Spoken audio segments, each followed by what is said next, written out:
এই প্রথমবার আমি একটা ব্লুবেরি কেকের অর্ডার পেলাম। তো আমি খুব খুশি ছিলাম, কারণ ব্লুবেরি কেকের অর্ডার সাধারণত কেউ দেয় না।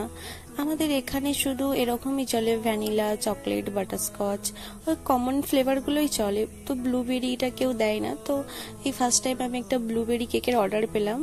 তো কাস্টমার বলেছিল যে কেকটাই খুব কম ক্রিম ইউজ করতে।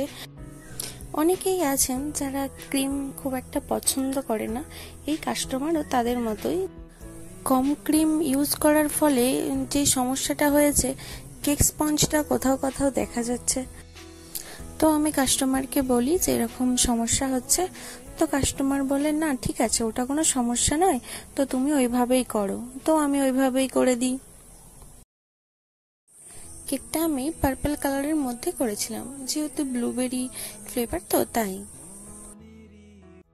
আর তোমরা যারা নতুন নতুন কেক ডিজাইন শিখছো, তারা এরকম সিম্পল কেক ডিজাইন করতে পারো, শুধুমাত্র একটি নজেল দিয়ে, মানে শুধু স্টার নজেলের কাজ।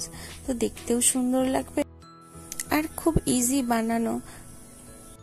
এই কেক ডিজাইনটা তোমাদের কেমন লাগলো অবশ্যই কমেন্ট করে জানিও।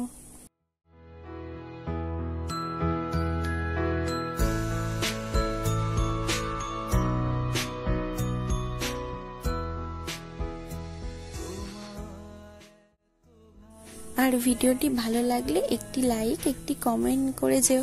আরে কোথায় যাচ্ছ? শুধু লাইক কমেন্ট করলে হবে? একটা সাবস্ক্রাইবও করে দিও। Thank you.